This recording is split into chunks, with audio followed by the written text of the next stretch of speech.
All right, this is the part of the podcast where I usually get into the habit of calling my co-hosts some name describing their level of pay. Some, I don't know where Sojo went. She dropped off, but she was talking about how to call us names because she is rude. If you hold on for just a second, she will be back. Anyway, if you are here, welcome to episode 72 of Whiskey, Wine, and Moonshine.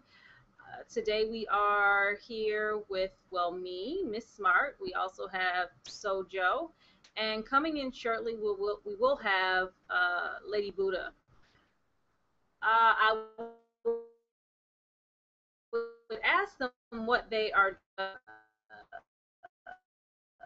Sojo, I'll tell you guys what I'm drinking. And it was earlier today. It was wine. It was white wine. I don't know what it was because, per usual, I don't have the bottle with me. But if you, I don't know, maybe I'll tweet it out later. So how about this? How about you guys give us a moment and we will be right back. So I'm going to cover up my camera. You guys just hold tight.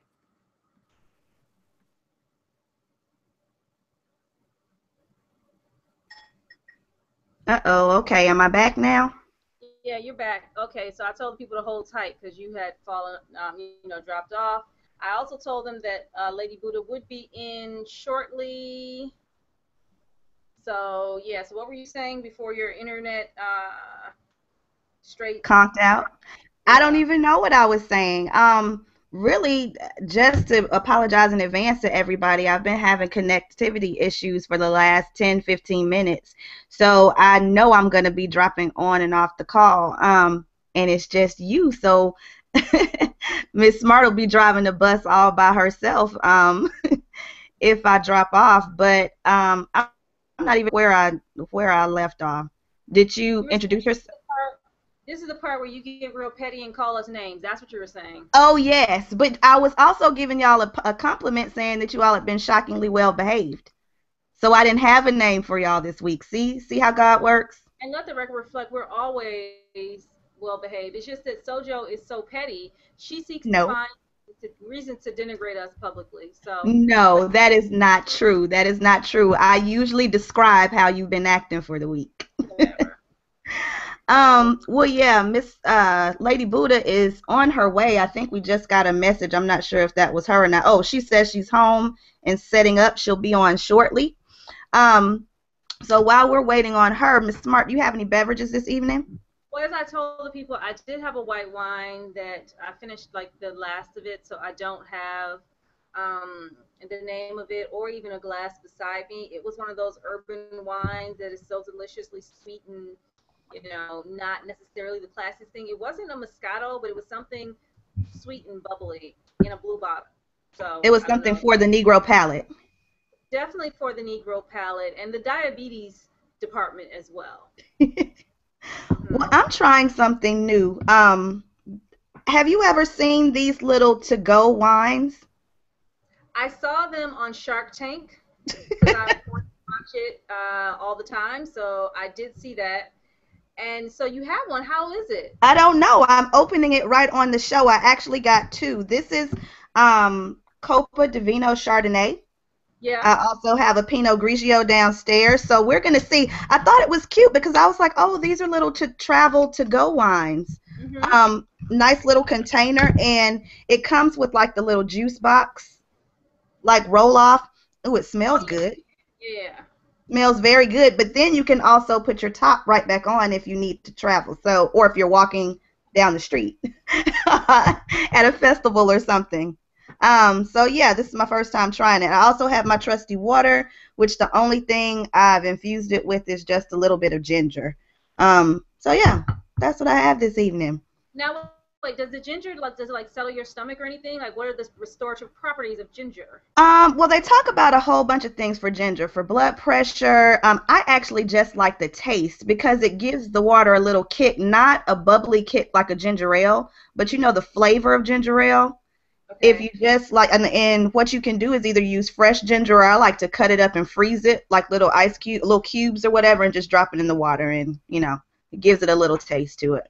But I'm excited about drinking this juice. I don't want to know what to call it, but this little to-go wine. So let me get my first taste. Hold on. It's not bad at all. Okay, that's good. So once again, you have dropped. So maybe you might need to turn your camera off. And while Sojo is gone, I would like to invite you or encourage you to leave us a 5-star review on Stitcher, on iTunes, and also do a better job of leaving us feedback on Facebook as well. Because we do like that. I don't know if we are going to read any this evening, but we do need to get as much feedback from you guys as possible. The other thing that I would like to encourage you to share right now while I'm sitting here trying to fill time by myself, I would encourage you to tweet out our link, post it on your Facebook pages and all of your social media. Share with your friends. We want to spread the word. I know we haven't necessarily asked you guys to do that lately, but if you could, it would be greatly, greatly appreciated. What else? Let's see. The other thing, there should be a question in the chat. It says, did you ever catch Blackish or any of the other new premieres last week?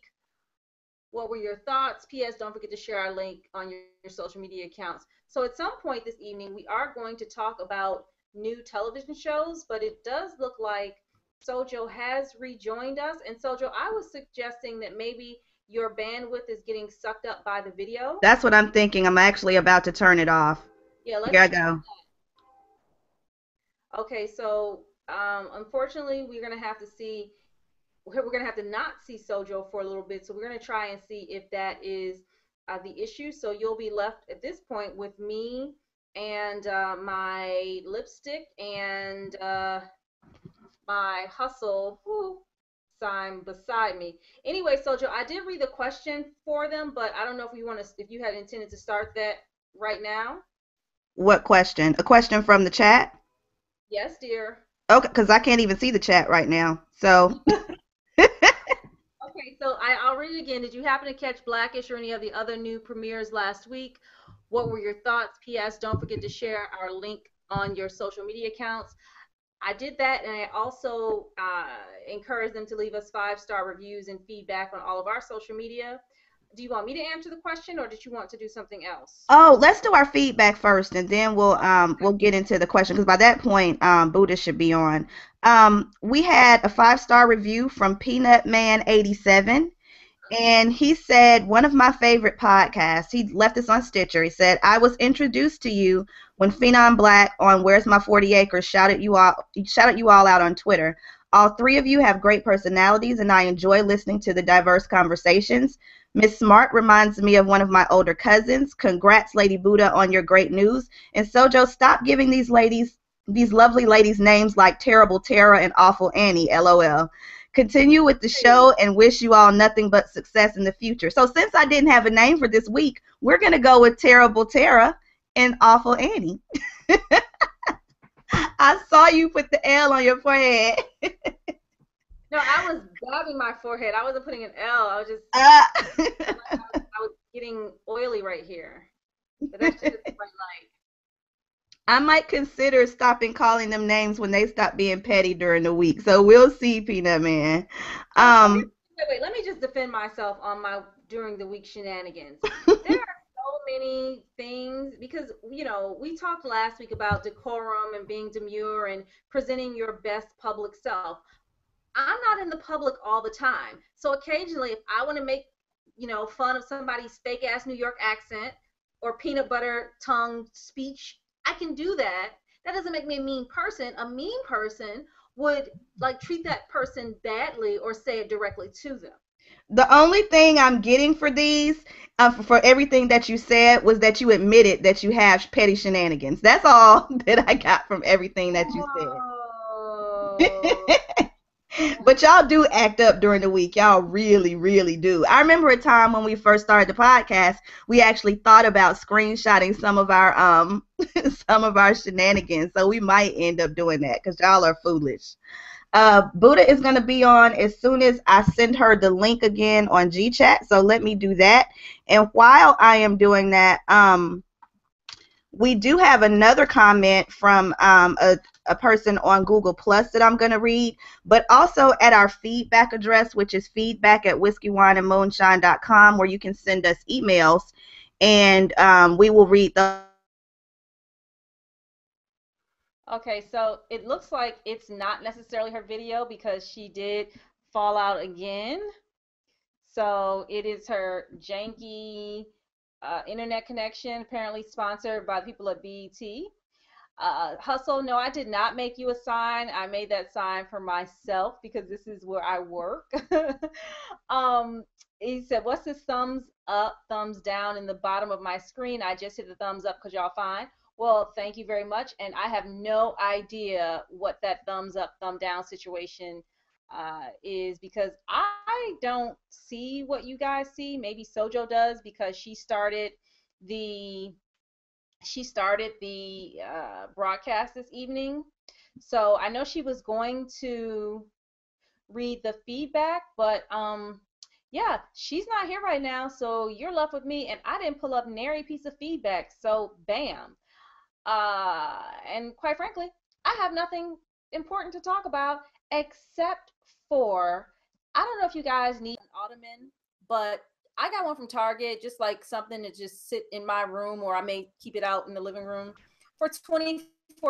And I'm really pleased about I didn't go to Target for that. Never mind. I went to Target to buy a flat makeup brush. But whatever. I walked out of there with an ottoman and I am very pleased with myself. I think Sojo is back now, but keep in mind that every time she drops, you're gonna hear these life stories from me. So let's hope. All I came in on was you buying a flat makeup brush. Right, that's what I went to Target for, but I ended up walking out with an ottoman linen that I need to cover the ottoman with because it's gray, and that doesn't go with my decor. So I'm gonna stitch something up probably this weekend if I have time to cover Oh it. Lord, I'm gonna save everybody with the flat makeup brush tails because I'm trying to send Buddha this link to get into the chat, which I just did. So she'll come back to restore order. Uh, but let me read this feedback on Google Plus from Salim Brady. He says, and he's talking about our show from last week, Demure as Fuck, where we talked about the situation with Cheryl Underwood and some of the other queens of comedy. And we were kind of going back and forth on whether or not what she showed was decorum or whether or not um, she was showing a bit of pettiness herself by sharing the story of what happened to her when she dropped in on a call that was taking place and they were talking about her. He says, I think what she showed was integrity and courage. She showed integrity and the ability to say to herself, okay, how can I use this? Not being spiteful towards those women that are her colleagues after all. She showed courage in her willingness to work with them in the future. Wow, that was a really wonderful story. People do not attribute that man's statement about class and wanting to take her out to all men just doesn't fit. Now, I'm not sure what part of the show he's talking about then, but I'll keep reading. Says, I'm amused, he said, that for the most part, people look at other people and say, yeah, they look classy or no, they don't. I don't think that's a man thing. I can't speak for all men, of course. I don't understand how anyone could look at someone and say, yes, that person is classy. They could assume, yeah, they could assume even they look classy or what I think is classy, but you have to investigate. After all, a look is made up on a black, excuse me, a look is makeup on a black eye her second baby's daddy gave to her. A look is her $80,000 Benz she drives and parks in a different place every night because she knows the repo peeps are looking for it and so forth and so on. I really do enjoy the show, but this isn't really just a show for me. The black thought that you can feel and trust is coming from a meaningful place. I would go on, but I'm at lunch and I haven't eaten yet. LOL. I am My Love Lasting on Twitter, by the way. Found you guys through the Black Guy Who Tips, and I'm in a thirst for black thought. So thank you, Celine, for joining us, or My Love Lasting on Twitter. Thanks for joining us, and thanks for leaving such a well thought out response. Well, let me just say this, and I've tweeted this, and I've had I think conversations with you guys about the show Underwood situation. As I thought about it after the podcast, she could have easily told that she could have told that story without using their names or even the queens of comedy. She could have said I was scheduled to be on this show with these, well-known women at the time and XYZ. Now, granted, people would have guessed, people would have probably asked her, but that would have been, she could have taken it to another level without saying, by not saying their names in the name of the show. One thing that I also asked myself too, because I did think about it after the show, I wondered if she was obligated not to say their names because they did something to her. Like, was the onus on her to be the bigger person by not saying their names? Or Okay, Sojo dropped again. So while she is gone, I will read a couple comments. Hustle said Ulta got the tight makeup brushes. You should look there. I caught my Yeah. I actually do go to Ulta, but there's not one within walking distance of my house like there is a Target. And Leonard says, "Hey, booze, just dropped by real quick. I'm still at work, but had to come through for a while.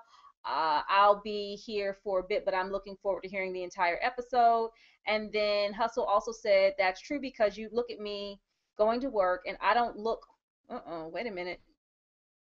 Comments are getting out of order here. Wait a minute. I don't know, Hustle, where your comment went, but because I was reading it. Oh, that's true. Because you look at me going to work and I don't look ratchet, but y'all read my post so you know better. Exactly. So that goes back to something Lady Buddha always said about the power of and. You can be ratchet and 5:30. I mean, sorry, you can be civilized between 8 o'clock and 5:30, and then at 5:31 act a complete monkey. Hell, you could even be a monkey from 12 to 1 your lunch break. That's up to you. The maturity is in knowing when to be a monkey and when to be a monk. And I think Sojo may be back. Sojo, I was just responding to a couple of the comments. mm-hmm. I've read the Ulta comment. We already read the thumbs up. I read. I can't see the comments, but go ahead.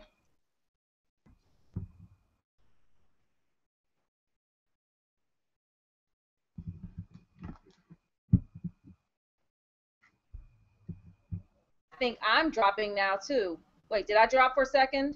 You're there. It's me. Okay, no, but my little indicator on my internet like did some things. But anyway, so I was just saying those things. So yeah. This is going to be the podcast that the internet that we need to rename this. The Internet Strikes Back. Yeah, basically, the internet is tired of our shit. It really is tired of your shenanigans. That's what they're telling us. No, we're not gonna do that. We did get another tweet from Phenom, and he said about it too. Because I don't know if you mentioned this while I dropped, but Adele Givens is set to sue Cheryl Underwood. Right. Last week, the talk co-host Cheryl Underwood put comedians Samore, Laura Hayes, and Adele Givens on blast, claiming she once overheard them making nasty remarks about her appearance. Adele Givens calls Cheryl a big fat liar. Comedian Adele Givens tells the Humor Mill she's planning to sue Cheryl, CBS, and the Talk for defamation of character because the alleged conference call where she and Samore and Laura Hayes trashed Cheryl's appearance never happened. Backing up Adele's claims, Queens of Comedy producer Walter Latham says Cheryl was never offered a spot on the Queens of Comedy tour. So there is a major plot twist.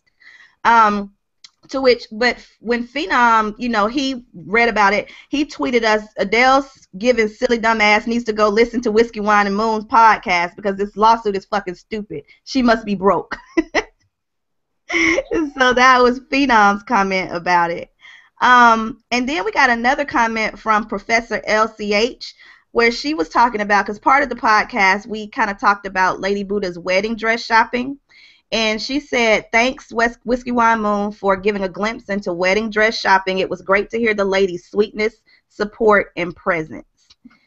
So thank you for that comment, LCH. And like I said on Twitter, it's been a joy watching Buddha basically increase our level of excitement because she's getting more and more excited as the day gets closer. So, yeah. And that's the end of our feedback for the evening. Do you want to go ahead and go into the blacker topic? Well, okay, before we do that, I have my little personal rants here. I'm going to just say. Yes. So the kids just recently went back to college. So, I see a lot of my friends on Facebook sending their kids to college, which is interesting because if only a small percentage of us go to college and even a smaller graduate, how is it that everybody on my timeline is sending their kids to college? It seems a little bit hokey, but anyway. So, we have those debates about black colleges versus white universities, the traditionally white universities. And it's amazing to me that people will defend their membership in fraternities and sororities, but then try and go after people who went to HBCUs about the quality. So it's like, oh, you can sit there and say, oh, you can't say anything about my fraternity because you're not a member, la da da. But then those same people will turn around and say things about HBCUs as if they've ever stepped on a campus, as if they've ever taken a class there. And it just annoys the fuck out of me that you can't see two sides of the same damn card.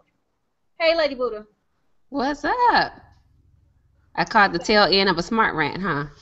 Yeah, it wasn't so much a rant. It's just some of these things that kind of has started to really annoy me, and vice versa. It happens the other way too. The same people who can defend an HBCU will go in on fraternities and sororities as if they ever pledged one. You only have information from the outside. Sure, at an HBCU, did you have to stand in a long line and register back in the early 90s? Okay, yeah. But there were other things that were certainly of benefit, and that didn't ruin the experience for most people going there because people keep freaking enrolling. Right. Just like with fraternities and sororities. Yes, does hazing go on? Yes. But does it ruin the total experience for every single member? No, or else we wouldn't have any members. Right. Okay, anyway, so say your hellos, Lady Buddha. I don't even know. It looks like Sojo has dropped again. She So did. what are you drinking? How are you doing? Ooh, well, I just swept in from the airport, but I'm doing pretty good. There was no traffic, so that's always beautiful in Atlanta. And I'm drinking a new wine. I have not even had a sip of it yet. It's a cab. It's called Educated Guess. Ooh, ooh. Ooh. Really? Yeah, someone's over here like nodding, like yeah. So yeah, so I haven't tasted it yet, but I'll let y'all know how it goes. How are y'all? Yeah, let me because I'm always looking.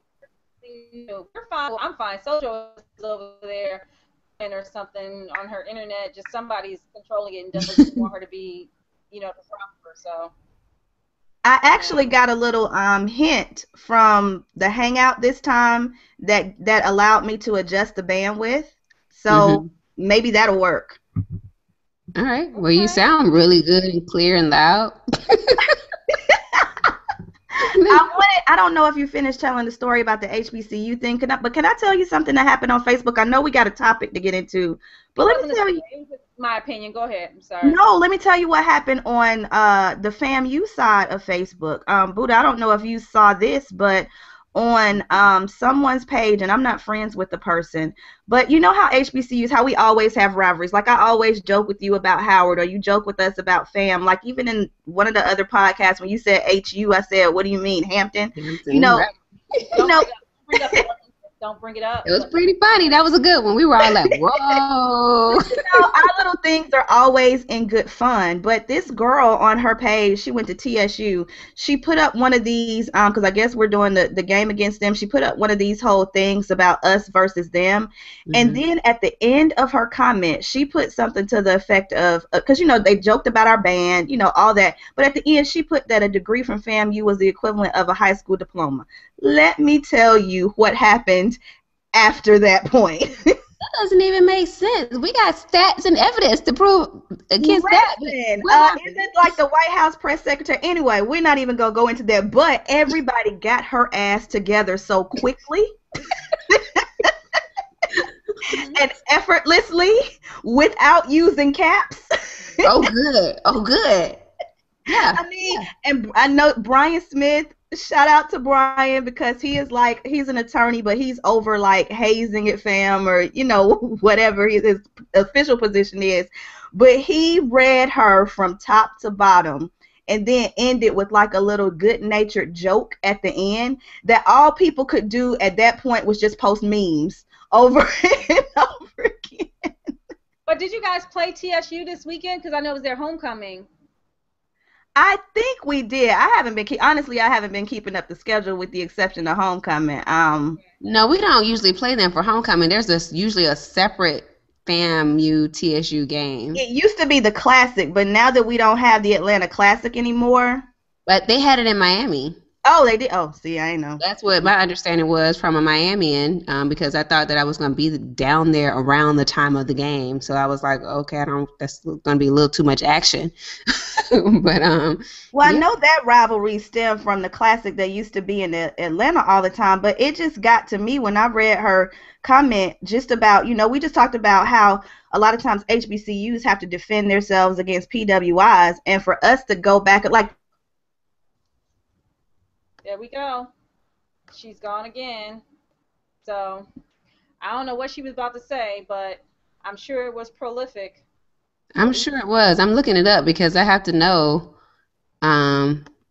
Looks like there was a game. Yeah, I know I think the homecoming was this past weekend because I was at I was at a friend's house, and her boyfriend is went to TSU, and he and his people were at the house, and they didn't go to home. They weren't able to go to homecoming this year.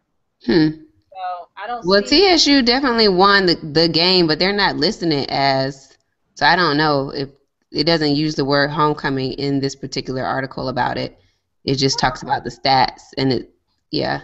Well, they on their website, they have a TSU /alum, whatever homecoming site that said that the date was from the 21st to the 27th. Okay, well then that was it. Yeah, it was right. If they changed it. Oh wait, football schedule. So there we go. I can't believe we're actually spending time looking. I know. So it must be if that was the weekend, because they just had the game on Sunday. It says it was FAM. It was FAM. Saturday.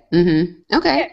Yeah, it was y'all. So, but I feel like a lot of those classics are ending, because I know our classic that we had with Morehouse, it's only been happening for 5 years, but this was the last year for it.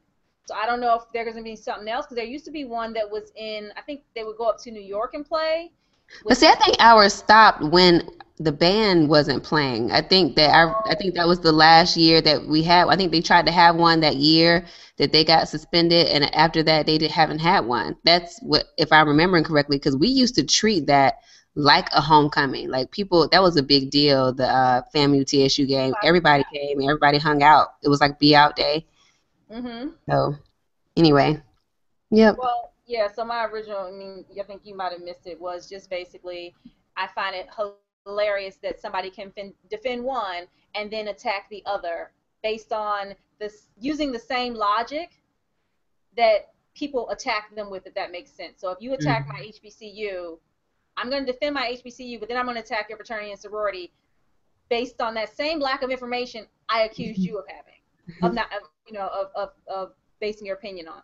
So just found it funny, and just it's interesting to watch people. The other thing I find quite interesting, I don't know if I said this here before, those same people who have a lot to say about the poor quality of education at HBCUs, and it always devolves into poor quality of education, but it starts with, I got to interact with other people, and you don't get to do that at HBCUs. And time again, I can go to those same people's Facebook pages, and all the people who share their alum status from their college are black. They're part of black fraternities and black sororities. If the experience was so valuable and you were going to rub shoulders with all these people and get all these connections, why aren't you publicly connected to them right now? Oh, now it becomes about education. Okay, so why are we at the same level now? Oh, it's not about education, it's about experience. So it just annoys the shit out of me. That seems like that bothers you, Miss Smart. It does, because people come at me like, or around me, or I have access to the foolishness, like I am not all the time prepared with a solid defense. All the time. Anyway, so I guess we need to start talking about this television show. Oh, there she goes, I think. Are you going to call in from your phone and see if that's going to work? I can't, because the link doesn't work for me to call in. I just tried that too.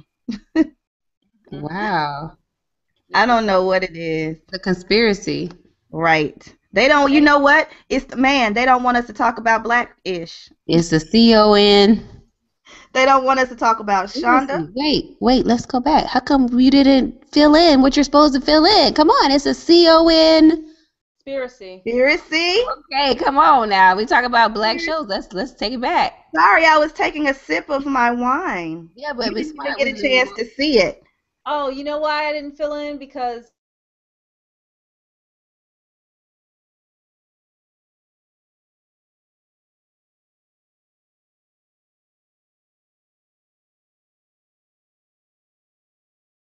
I always say, Let's move anyone, on. did everyone, did you guys, I'll step in for Sojourner because I feel like she's going to drop off the minute she starts to ask the question. So, Sojo, you see Blackish. How'd you like it? How do you feel about it? I'm gonna read a comment from our friend D Champ, and it pretty much sums up how I feel. Um, Mhm. he did the good, the bad, and the ugly. He's Mhm. Well, guess we won't be hearing about D Champ. Well, I have it. It's gonna take me a second because I didn't have it pulled up yet, but I do Okay. have it right here. All right. So, Blackish, Blackish, Blackish. What can I say? The good. The show had qualities of many of the better family comedies over time. It's not as directly comparable to or comparable to The Cosby Show as it's been promoted to be, but it did highlight a nice father-son bond like Cliff and Theo's and a bedtime friskiness like Cliff and Claire. Beyond that, the show seems more similar in tone to Everybody Hates Chris or The Bernie Mac Show, which is no bad thing. Given a chance to grow together, the cast will have a great chemistry to pull off some good things. The bad. Okay, I get it. I do. I get the whole premise. But as I watched, I wondered, does everybody else get it? Is it translating as it should? Is the message of socially inappropriate co opting of black culture by others being received? Or is the show doing the same thing it is pointing it out? Only time will tell. People didn't understand Archie Bunker and George Jefferson in their day, but looking back, that was some great comic and culturally on point TV. Heck, I didn't even fully appreciate Bernie Mac and Chris until they made it to reruns, so I'll wait for it. Dot dot dot. The ugly. That title, man, again, I get it. It works, but it's going to take time for it to sound user friendly. As fun and broad as the show has potential to be, I hope that the title doesn't limit it to being a one trick pony. And I hope in its efforts it doesn't confuse stereotypes with culture as it tries to show the world the difference between blackish and blackness. Maybe that's the point. Overall, I enjoyed it. I laughed at the jokes and I smiled at the recognition of stuff we do. It didn't knock me out like Modern Family did. I thought it was excellent when it first started, but I liked the cast and where it's headed. I'll be watching. So Okay. that and was I pretty much agreed with his summation. I really did. And the comment opened the door up to some good dialogue on his Facebook feed. So Well, I will say this. I have a couple comments about the show. I felt like some of the criticism was coming from a place of, let me say this before white people say it, because they're not going to understand.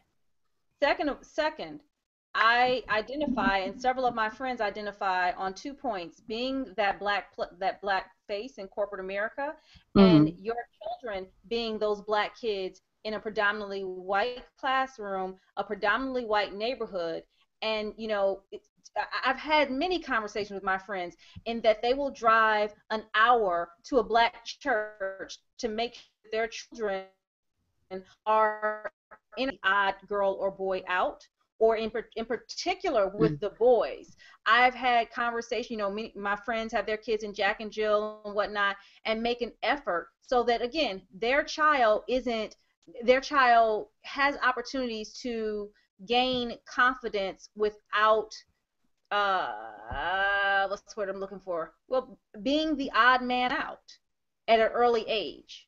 And they are very aware of it, and it's not a thing of, oh, I've got to make sure my child can eat fried chicken. No, I probably make to be 6'4" understands he's still black, that when he, that there is this world out there that sees him as, well, gosh, what he is. That everybody's not necessarily. Well, let me back up. I've had situations where a particular situation where a young woman who is white found out that her biracial daughter was allowing all of her white friends to call her niglet.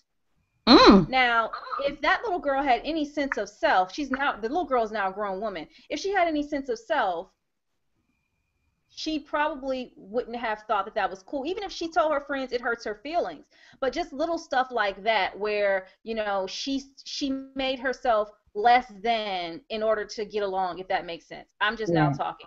No, what you're saying is willingly be the token. But a lot of times they don't even know that they're the token. And that's the difference. Like, you can know that you're the token and use it to your advantage, and then there are the people that don't even realize that they are the token. Right. And so I think that it is an issue that some parents try to tackle but then there are others who will pretend that their child is not sitting in the back of the classroom, even though everybody's sitting in alphabetical order and their last name is Clark, but little Jason Clark is sitting in the back. There are parents who choose to ignore that shit, and then when that child is older and having issues, or when the issues are to the point where they can no longer be ignored, then that parent is all upset and calling everybody. End rant. I think she's gone again. I'm about to say, is she? Yeah, she's gone again. Poor thing. Poor Tink Tink. I did have a chance to watch it, and I overall agree with Daryl's comment. I'm not. Pilots are always hard because they're trying to do a lot, introduce everybody and everything. So there were some moments that I liked, and I laughed, at a few moments. And there were some times when I was like, okay, this type of show, I wouldn't really like some of the things they did for humor just in general. It has nothing to do with the premise of the show. I just wouldn't like that style. But I like the premise of the show. I think it's interesting. I think people really do live it. They talk about it still, just like you said. So I'll be curious to see how it goes. So that is something that I would look at. I probably wouldn't set my DVR, but I haven't seen the show that I would lately that I would try to make sure I didn't miss a single one, but I would check it out a couple more times and see how it grew on me.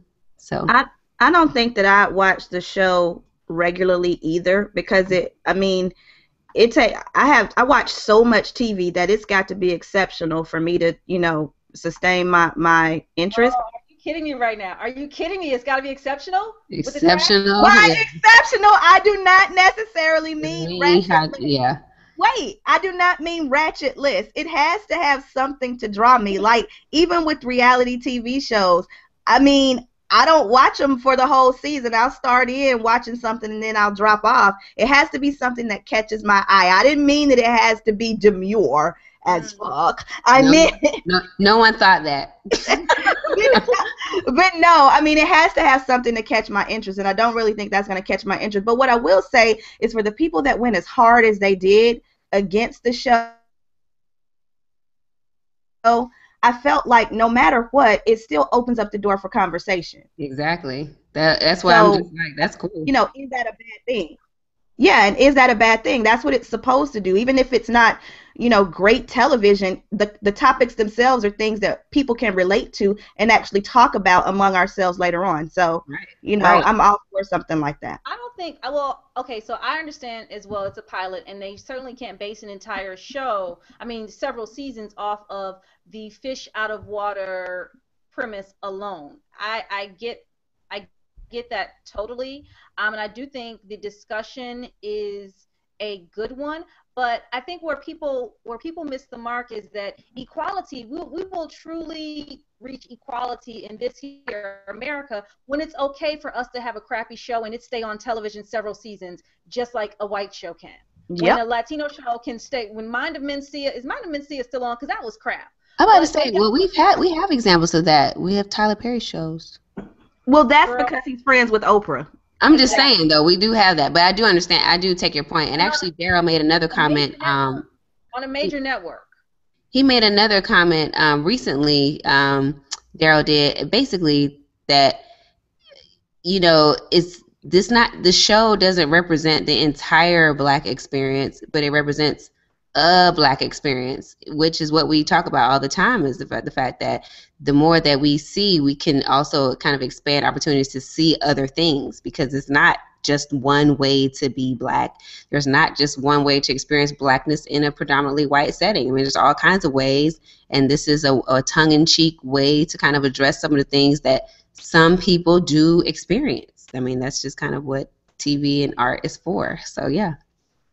I would love to see, like, it progressed to where the girls, I think they're two girls. The girls get older and start dating, and the first time they bring different types of guys home, like Right. one from that Black-ish experience and one from that Black experience, and see, how they balance that out in their culture. There are a lot of different ways that they can go with this. So, I don't think that people should just give it up just based on one episode and a what they call it, bro mitzvah or whatever they had. There are a lot of things. Oh, I mean, were people really? I mean, I just didn't take. Yes, people Were were we taking it that upset. seriously? Like that's the other thing. Like But I watched that and I was just like, it's just a sitcom. I mean, there's all kinds of Sanford and I mean, like all kinds of sitcoms where silly shit happens on TV. So what? But no, somebody took the time, of course, as you know we do, to write an entire Huffington Post piece Yeah. on Black-ish horrible parody of Black family life. And that's one of the things the author, who is it, Francis Kojo Waters,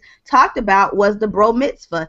And the fact that, I thought this was a poignant scene, that the kids didn't know that Obama was the first Black president. Right. And it was supposed to be like, oh my God, you didn't know it was the first Black president? You should know all the struggle of all the Black people that have ever lived. But what the kids said in the kids' innocent way, well, he's the only president I know that Right. I've been alive for in my lifetime. So, it was like balancing those two things out. Are they making it normal to see Blacks in positions of authority for their kids? Or is it more important to teach them, well, you've come through this struggle, so you have to, achieve better? And I thought that was an interesting conversation to have. How do we raise our kids to expect more for themselves? Do we act like this is what you're supposed to have? Or do we teach them, do we focus primarily on the struggle? And so I really thought that was a conversation we could have as a community, but people got so offended that we didn't even have the time to do that. Well, but even the premise of the fact that he got promoted to the vice president position, and it's not, it was of the urban division. I mean, that's a big conversation, and that's a conversation that a lot of Black people really do have. And so that can last for several episodes. I mean, I'm assuming that it is, because that was part of the pilot and how we even got launched into this. But I mean, that's a real conversation that people have and that people deal with. And some people would say, well, actually, I'm not going to keep this job because I don't want, I don't want to be the vice president over Black stuff. And then some other people would be like, well, but I'm still a vice president or senior vice president or whatever the position is, and I'm still an executive, and you can't discount the fact that I'm an executive, and I can go somewhere else with this experience and go be an executive somewhere else at some other time, etc. And those are real things that people talk about. I would also say that the urban VP thing, that to me, that spoke to this idea of post-racial America. Like, oh, Black people are VPs, Black people are this, but if you dig down deeper, and I get to see a whole lot of titles, that urban shit, that's so real. It is real. They do it for Blacks, they do it for women, they do it for Latinos. Oh, you're the brand manager for our Latino spices market. Right. Yeah. Okay. Right. Okay. I mean, they do it in education as well. People who have outreach specifically to connect to the urban community. That's true. I would also say, you asked a question about with regard to Obama and, do you focus on the struggle or the expectations? I've said to you guys privately and possibly on the podcast, I was not raised, and maybe it's because I was in Detroit, a predominantly Black city, I was not raised with, oh, you have to be twice as good as white people. There was no comparative of white people. There was, Willie B. Gibson said, you about to learn this stuff, and you're going to college because you're going to college. Like, that is the expectation. It wasn't like, oh, this is so great, you gonna go to college. No, me and all my friends went to college, and we were expected to go to college at least from 6th grade. So we weren't even taught that we were freaking exceptional in that. Right. You did it because your mom and them, your teachers, your uncles, everybody just expected it. You didn't know. I didn't even know I had an option not to go to I didn't college. know Yeah, either. I didn't know either. I Yeah. didn't even know that. Yeah, I couldn't. Yeah, I didn't even know that as well. I Um, mean, I went to, to, Chocolate City, I went to school, black schools from kindergarten all the way up through college.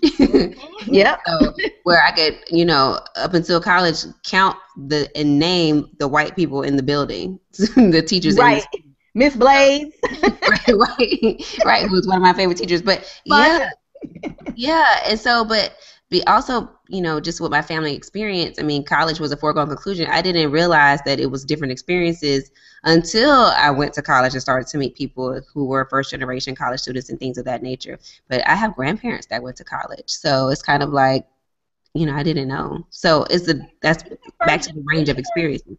even first generationers that I grew up. I mean, it didn't matter what your parents did, because again, keep in mind, I'm coming from a factory town. So our Right. parents, they got out of high school, they went and got good factory jobs, and they did well in life. That still didn't mean we weren't going to college. And if you want to get a factory job, you will get an engineering degree, and you will come back and you can work at that factory once you have that engineering degree. There's one other thing that I think that a lot of people may have missed that was said on the show. The father, during the bro mitzvah, the father said something about, we're not African, we're black, or we're American. They don't even like us in Africa. Oh my God, when I tell you, I Right. fell off my chair, Yep. because I mean, having been to the motherland, I don't know that he is incorrect. Right. So I don't know either. And it might vary from country to Yeah. country. Who knows? Right. And that's right. a conversation that we could have if we weren't focusing on the silly stuff. But silly stuff Right. is easy to focus on, because a lot of people who heard that probably didn't even get that what he's saying is Africa is not a country. Right. It's a continent. Now, Right. if he said the Benin people or the Swazis don't like us, okay, or that kind of mitzvah, or this is a tradition that happened in that they did in West Africa and Ghana or something, okay. But when he said we're black, we're not African, like Like it was just. I slid down off of my couch because I found it to be hilarious and something old people often say. Yeah. Well, I know I laughed a few times, so that says a lot because, I'm kind of straight laced. But I was giggling at 5 in the morning when I was watching it. Hmm. Well, there was another Huffington Post piece where Maureen Ryan, who's actually looking at her, Abby, she looks a little bit, I think she's white, but she says Shonda Rhimes in the New York Times and why we really need Blackish. And so I pulled out a couple of things that she said. She talked a lot of stuff, but she said, but Blackish has to do double duty. Shonda Rhimes cannot simply be a successful creator of television, no different from her peers like Hart Hanson, Greg Berlanti, or Chuck Lorre. She is continually asked to address issues of race and gender because, as NPR's Linda Holmes pointed out, Rhimes is one of the few women and African Americans who is making television shows. Similarly, Blackish has to be more than just another pretty good sitcom. As one of the few comedies on a major network with the predominantly African American cast, it has to navigate the issue of race in America. It can't just be funny. It also has to be astute and adept as well. The good news is, so far, it navigates that challenging territory with intelligence, wits, and subversive purpose. So there is someone, who thought there was value in it. Hmm. And so, speaking of Shonda Rhimes in the New York Times, Mm. Mm. this happened a couple of weeks ago, but we had, what's her name? I can't remember the author's name, Alexandra something or Mm. another. Girl who did the angry black woman little That article, I thought I really kept checking the link to see whether or not it was the New York Times or the Onion. Like I was confused at places. I It's was. Alessandra Stanley. I just found the article. It's Alessandra Stanley, and it was how to get a. It was something about Rot and Rhymes image. When Shonda, this was the sentence that Mhm. started everything. When Shonda Rhimes writes her autobiography, it should be called "How to Get Away with Being an Angry Black Woman." And that was the lead. That's how we start. We Right. start there. We start from a place of fuckery and we go from there. And I Um, was like, You're I gonna really get was confused, y'all. I really like gave it a side face and kept reading, like, whoa, what's going on? Is this supposed to be funny? What happens? I and just was that was supposed to be her lead in to actually Shonda introducing the new television series starring Viola Davis, How to Get Away with Murder. So she goes on to talk about Shonda's, creating series around, African American women and diverse characters. But then she goes on to say something about her heroines are not at all like the bossy, sassy, salt of the earth working class women who have been scolding and uh-ohing on screen ever since Esther Rolle played Florida in The Maid on Maud. They mm-hmm. certainly, listen to this, they certainly aren't as benign and reassuring as Claire Huxtable, the serene, elegant wife, mother, and dedicated lawyer on The Cosby Show. So she basically reduced her to just serene, not seeing her spice, her intelligence, her this and that. She just, whatever. But then she also said, and I'm trying to find this because this is where I'm trying to find where she says, aha, as Annalise, Miss Davis, 49, is sexual, even sexy, in a slightly menacing way, the actress doesn't look at all like the typical star of network drama. Ignoring the narrow beauty standards some African American women are held to, Miss Rhymes chose a performer who is older, darker skinned, and less classically beautiful than Miss Washington, or for that matter, Halle Berry, who played an astronaut on the summer miniseries Extant. And while I do get what maybe she was trying to say, what it also says, and this is the part that kind of gets to me, is that it also says that you can't be sexy or sensual unless you look a particular type of way. You can't be enticing unless you look a particular way. So yeah, so Twitter went in. They On did. Marta's over there making faces. What and it wasn't just black Twitter, it was all Twitter. It was like even Jesse Williams, he went off. Just everybody kind of just exploded. So anyway, what are y'all's thoughts?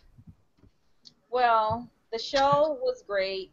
I think the day before it came on, well, maybe a couple days before it came on, I saw Viola on The View.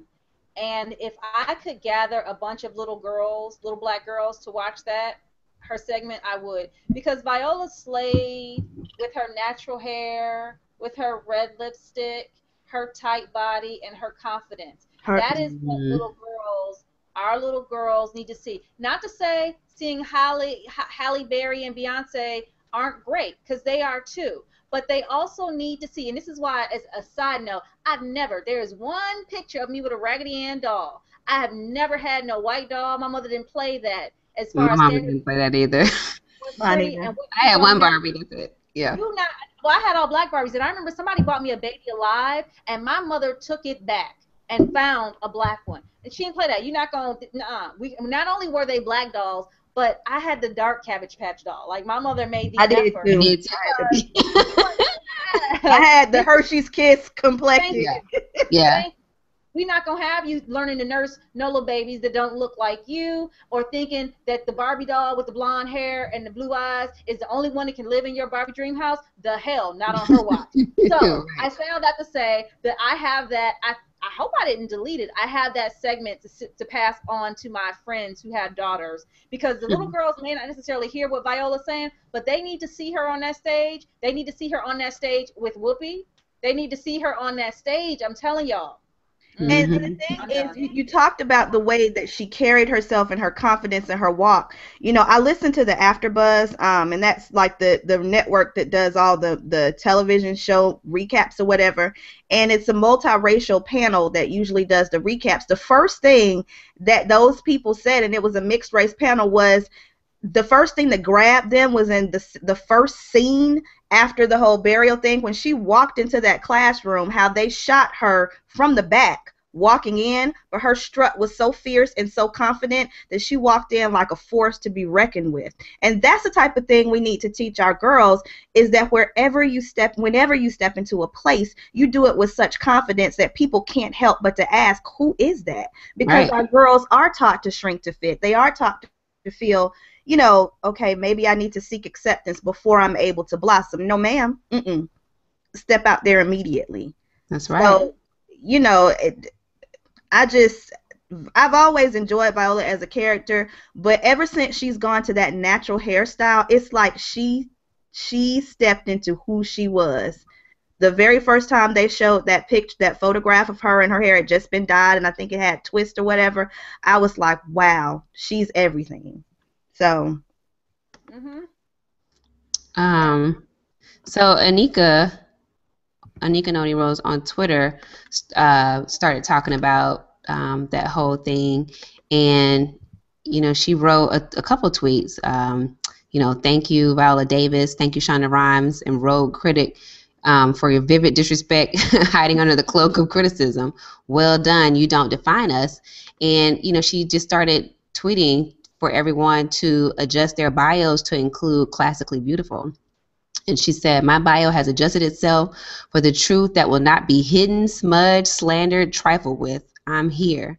Tell your friends, adjust your bios, let it be known, classically beautiful. So, and I started to see lots of other people, some with large followings, who did the same thing, including sometimes other messages to the New York Times, but those, in addition to classically beautiful, there are other comments in there. But so it was just kind of a nice response that, I loved Anika's response overall, because what ended up happening as soon as the article aired was that people latched onto the hashtag less than classically beautiful and started uploading beautiful pictures of themselves, I guess, to counteract that less than classically beautiful thing. But I am not the type of person to attach myself to a negative stigma for anything. I'm not going to be less than classically beautiful and then upload this picture of me. Right. Because I don't want to be associated with that. That's just like, I can't remember what episode it was when we realized, when we Googled beautiful women, smart women, pretty women, that there were no black images coming up. And so what we started to do as a podcast was tag everything that we upload as smart women, pretty women, beautiful women, smart black women, everything, so that when you start to see images, you'll start to see images of black women. And so when Anika let go of the less and attached to the classically beautiful, I started clapping, because that made it right. That definitely made it right. So shout out to Anika for that. I don't know if she's your cheers, but speaking of cheers, we're coming up at the top of the hour, so we can go ahead and start winding down. Buddha, do you have your cheers, and where can they find you and all of that stuff? I probably can't get it together enough to think of. Actually, I will give a couple cheers. One to my girl Shay, and one to a lady Oshanda. I went trying on wedding dresses again this weekend, and a few days ago I met Oshanda, and we didn't hit it off right away. She was working at the store where I went, but we eventually talked, and I tried on a dress, and that ended up being the dress that I decided to get. So I said yes. If adding effects would not make me drop off this call, I know. So I have said yes to the dress. Whoop, whoop, whoop, whoop. So I appreciate my cousin for coming with, and my girlfriend Shay for coming with, and Oshanda for not pressuring me, for kind of just letting it happen and then kind of stepping back, and being a calm, cool consultant. And so it made it easy to just really kind of see myself and make my own decision. So thank you. You are a hilarious shopper, and especially a hilarious wedding dress shopper, because you throw those ladies off their game so much. I do. So I'm glad, but I am glad that you said yes to the dress. Did they ring a bell? Oh, definitely not. It was so low key. It was almost like, well, because everybody was so pressuring me so much that she didn't pressure me when I was like, I think I found my dress, and she was like, oh, okay. You know, she was so calm with it Like, that I oh, was like, okay, well, I'll what let do you I get need the to do register. to get the dress? She was like, just buy it. I'm like, okay. All That's right. like two can play the scene and two can play that game where it's the transference of energy. So Yeah. Yeah, I was like, that's my girl. You know, that had to be the place because we really didn't start off well when I went there earlier in the week. But yeah, it well, was good. cool.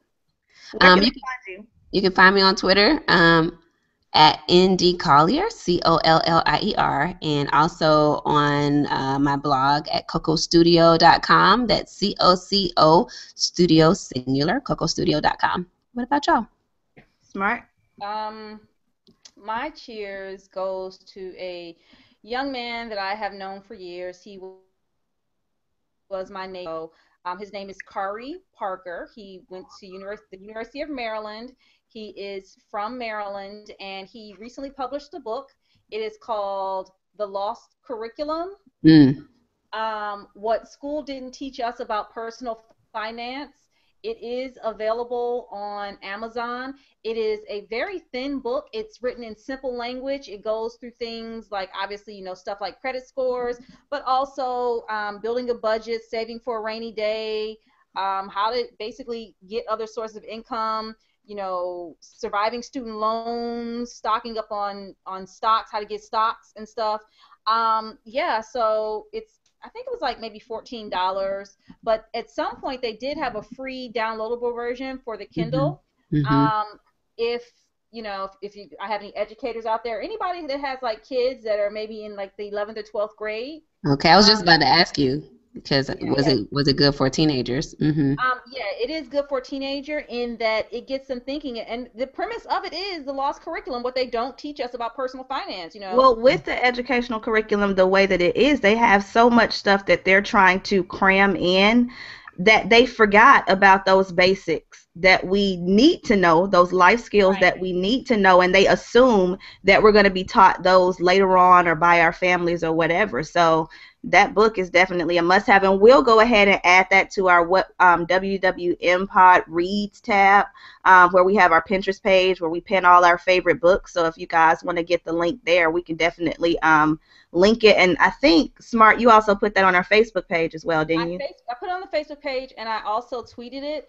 Like I said, this is a young guy. He's an MBA. He's a, cool, good dude.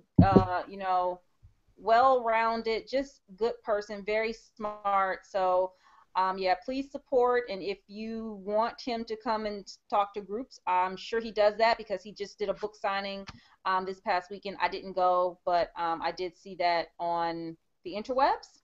So yeah, and where can I be found? I can be found, I gotta get my rap career together, I man. I mean, I feel was just like about to say I've stop. got I was bars. already Many giving you a people side don't have eye. bars. Just Anyways, stop.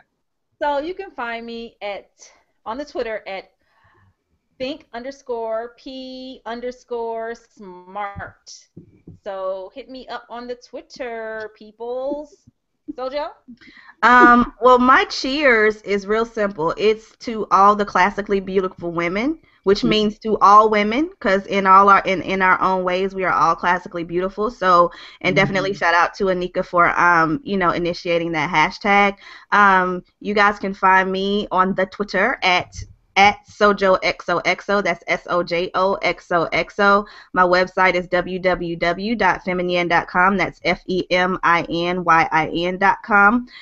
Collectively, if you Google whiskey, wine, and moonshine, you'll find us in a variety of places. You'll find our website, which is a one-stop shop to all the places you can find us. But we're on iTunes, Stitcher, Podomatic. We are on Facebook, Twitter, all of that. And when we were having connectivity issues, we didn't talk about sponsorship, and I did want to, just kind of give the audible sponsor shout out, which is the 30-day free trial with audibletrial.com at www.audibletrial.com/whiskey wine and moon. Also, if you go to our website and hit that donate button on PayPal, you can help support us because we do have to keep the podcast going. So we do appreciate everything that you guys have been doing with us. And once again, we are Whiskey, Wine, and Moonshine, and we will catch you guys next Tuesday at 8. Cheers. Cheers. And also, I'll send you a DM or something. Okay, cool. And sorry, everybody, for our connection, but thanks for hanging in there with us. Good night. All right. Bye. Cheers. Well, after all this time, I can't stop the podcast. That's funny. We had to drop off, I guess. Oh, no, it's still like going. I know. Well, it's buffering on stopping. So don't say anything that's less than demure, ladies. Okay. So we'll thank